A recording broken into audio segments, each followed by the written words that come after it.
ñu ngi leen di nuyu di leen jaajëfal yéen ñuy suivre chaîne bi di Xalaat TV ñu leen di dalalaat ci seen jàngatu bés bi. tey dañu ñëw ci benn mbir boo xam ni mi ngi amee woon France précisément ci ville bii di Montpellier muy li ñu dippee nouveau sommet Afrique France jàpp leen bu baax terme bii lu tax defuñu sommet tout court mais préféré nouveau maanaam stratégie bu bees lii nañ ci bàyyi xel daañ ci ñëw lu ko waral ak Afrique France au lieu de France Afrique bi ñu tàmm dégg. lii ñi seen xam-xam màcc ci wàllum communication institutionnelle ak décortiquer ay message mën nañ ci def jàngat bu yaatoo yaatu. Macron invité ñenn ci jeunesse africaine bi ngir waxtaan format bi daañ ci taxaw discours yi également. Je m'appelle Cheikh Fall, je suis africain, sénégalais et je porte la voix de toutes ces personnes qui aujourd'hui sont frustrées, mécontentes et très contestataires contre la France. C'est historique parce que moi, petite fille qui était au bord du goudron en train d'applaudir, je ne sais même pas qui était le chef d'État, qu'est-ce qui s'est passé, me retrouve aujourd'hui en face du président français pour lui dire ce qui ne va pas. Oui, c'est historique. C'est historique, il faut le dire, il faut l'assumer. Sachez que l'Afrique se développera par elle-même, par le potentiel local et celui de la diaspora, et certainement dans l'interdépendance avec les autres nations de la planète. Mais surtout à travers des collaborations saines. Je répète, saines. am na ñu bari ñu bind message nañu li tax partagé woo leen discours bu responsable bi ñenn ci ndawi Afrique yi tenir ci kanamu Macron. Juste que dafa am benn citation bu Senghor boo xam ni bëgguñ ci tombe muy l'émotion est nègre, la raison est laine. maanaam nit ku ñuul moom lépp cofeel ak sentiment la koy jëlee alors que nasaraan moom lu mu def da koy calculer duñu def dara ci nen. donc ba ñu yégee sommet bii dañoo posé wu d'abord ay questions lan la ci France jublu lu ko waral lu tax ñoom ñu xëy bés rek ne dootuñ yem rek ci président yi mais ndaw yi la ñuy waxal lii néew nañu ñu gis ñu posé ci ay questions ak lan mooy ëllëgu ndaje bi ñun lii moo taxoon ñu am ci recul doon nag observé. ñi ci participé woon nag bu ñu jëlee ku ci mel ni Cheikh Fall ñun personnellement dañ koy suivre ci réseaux sociaux yi ku ñu respecte la. ku comprendre enjeu yi la ba noppi nag engagé wu ci cause yu bëree bëri moom dafa bokk ci activistes yi nga xamante ni dañuy wër Afrique gépp di def li ñuy wooyee conscientisation de masse. vraiment discours ba mu fa tenir bu waxul leneen moo ñuy jaaxal wala nekk fa di wiri wiri comme ni ko suñu président yi di defee bu ñu jàkkaarloo ak Macron. Je vous invite ici et maintenant à un rendez-vous historique. Je vous invite à prendre ici et maintenant des engagements forts. Des décisions fortes pour reconnaître et accepter de demander pardon au continent africain. Après cela, Monsieur le Président, je vous inviterai à cesser de coopérer et de collaborer avec ces présidents dictateurs en Afrique. Je vous demanderai et vous inviterai à arrêter cette pseudo-coopération paternaliste. Programmez un dispositif de retrait progressif et définitif de vos bases militaires en Afrique. donc discours bi mu fa tenir fa lañ ko doon xaar yow mii di seetaan la nga bëggoon wax boo amoon occasion jàkkaarloo woon ak Macron ak ñun ñii di wax ak yéen ak keneen loolu la ñu Cheikh Fall waxal. benn mooy France baalu ñu àq ci tooñ gi mu ñu yàgg tooñ depuis jamonoy maam France tamit bàyyi di dooleel ay président dictateur France aussi. dakkal doxalinam digganteem ak suñu réew yi mel ni ku yor say doom rax ci dolli ay base militaire am mu génnee ko suñu réew yi lii la Cheikh Fall wax. loolu nag discours la càkkutéef la du sax yéen a waaye lu ñu war a foqarti la dal di koy këf. léegi nag aalikala gi mooy politique bi France namm ci suñu réew yi te fas yéene koo bàyyi ba tax léegi mu bëgg a soppi doxalin maanaam maslaa ba jàll est-ce que ay discours dong moo koy réglé. ndax France dëgguwuñu ñoo gën a foo ci état yi dañuy afficher un dawal kabooy moo tax Baye Niass tuddeewal leen dëkku naafeq yi ndax li ñuy wane ci image mu rafet lool ci gisin wala ci ay discours dafa wuteek ñoom seeni intention li ñu namb dëgg-dëgg. sommet bii ñu dañ ko gëstu bu baax a baax topp ko avant même rencontre bii bañ na ko ba ñuy waajal ndaje bi France dafa dérouler benn campagne de communication ciblée jëmale ko ci ndaw Afrique yi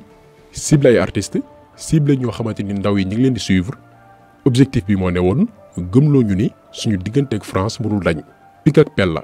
mu naqariñu wala mu neex ñu déglu leen message yu campagne bi li ñu bëgg a gëmloo ndawi Afrique bi dugal ko ci bopp bi. Pour moi, le sommet est important parce que la relation entre la France et l'Afrique est vieillissante. On ne doit pas l'effacer.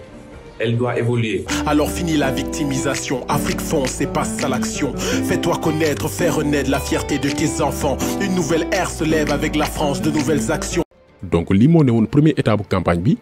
bañ na ko ba boo consulter document bi tënk ndaje bi ak li ko sabab dañ ne réinventer la relation Afrique-France tëggaat suñu diggante. Parce que France jamono gu nekk selon ni mentalité africain yi di évoluer dafay tëggaat ay politique yu bees pour maintenir domination ci suñu continent bi. Parce que France mënuñoo bàyyi bu ñu bàyyi rek torox loolu daan ci ñëw maanaam lan moo tax France lànk ndaari ni ñun ak moom waru dañ dañu bëggante par force relation bi dafa war a perdurer abadan daa yi man te malheureusement ñoom duñu mës a nangu ni ñun ñoo leen amal njariñ ci ànd boobu noonu dañuy jéem a suufeel ba ci document bi ñu tënk sommet bii ñoo ñuy jéem a xamal ni 1,8 milliard d'euros investir nañ ko seen réew yi ñun ñooy 3e investisseur mondial biir Afrique maanaam ñun France ñoo yor seen économie di leen dimbali kon bi ngeen ñu bàyyee du baax ci yéen kon gis ngeen ni ñoom même bu ñu la wooyee waxtaan duñu def franc jeu dëgguñu dañ la jéem a suufeel alors que seeni intérêt moo tax ba tey ñu bëgg a maintenir cette relation lànk na duñu bàyyi déjà ñun bu ñu amoon dogal du ñun suñuy ndaw ñooy dem fekk Macron ndax moom moo ñu soxla ñun suñu relation ak France depuis jamono mbuumu njaam moom moo ci bénéficié wu doxal dëkkam bokk ci les puissances mondiales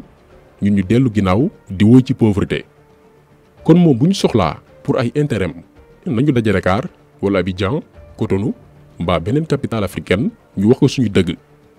donc format bii rek ñun neexuñu ndax ab président africain juróom-ñaari xelam xalaatul mu toog fii Afrique ne convoqué leen ma ay ndawi France Espagne Italie wala Allemagne ma waxtaan ak ñoom ci li war a nekk suñu ëllëgu réew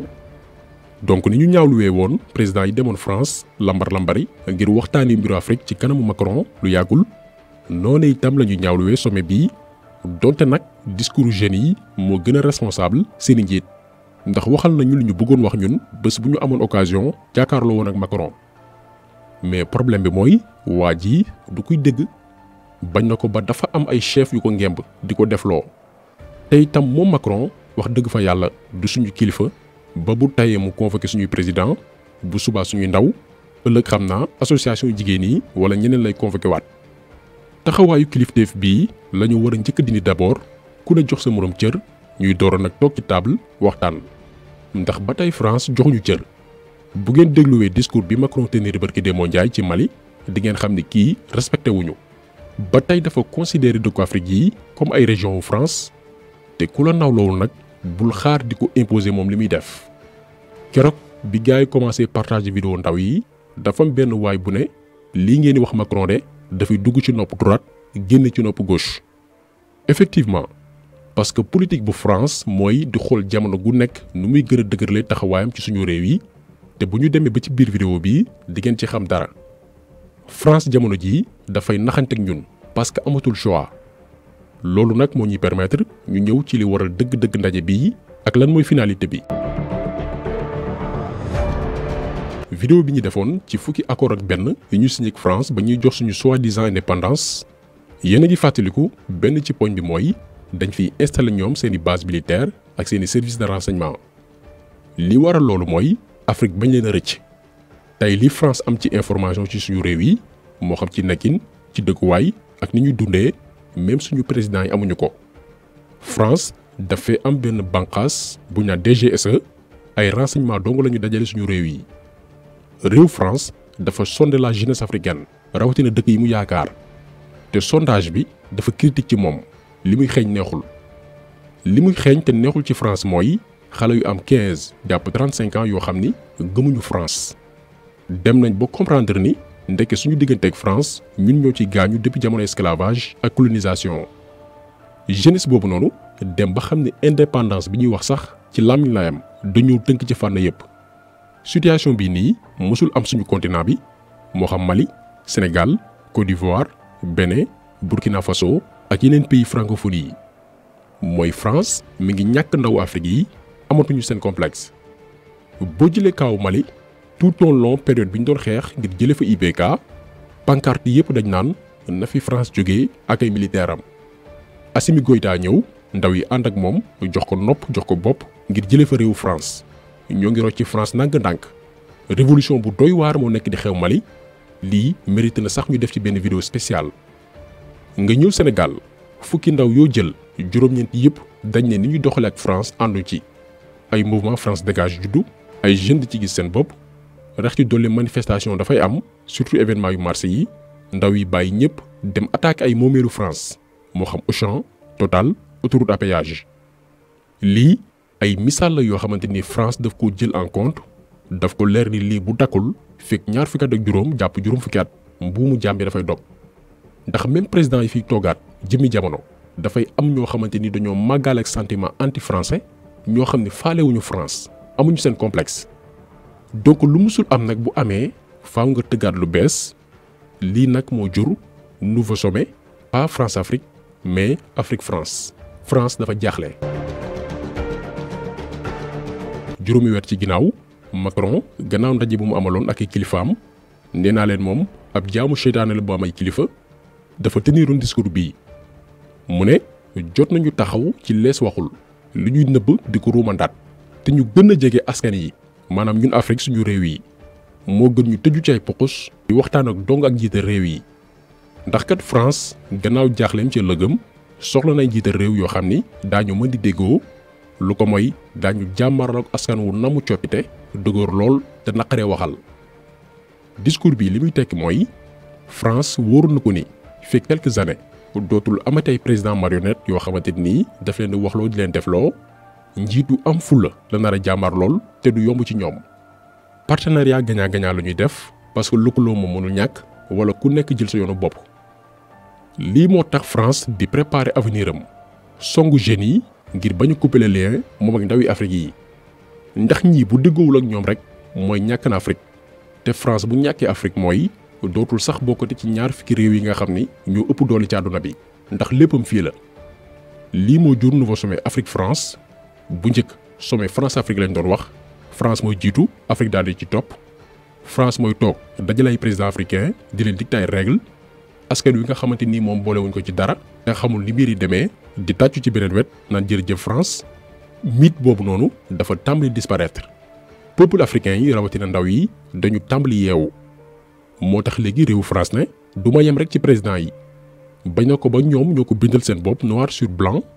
ñu ne le sommet Afrique-France qui se tiendra le 8 octobre prochain à Montpellier sera d'un genre radicalement nouveau, sans chef d'État et sans autorité institutionnelle. Il sera exclusivement consacré à la jeunesse d'Afrique et de France qui, chaque jour, bâtit l'avenir de la relation entre la France et le continent africain.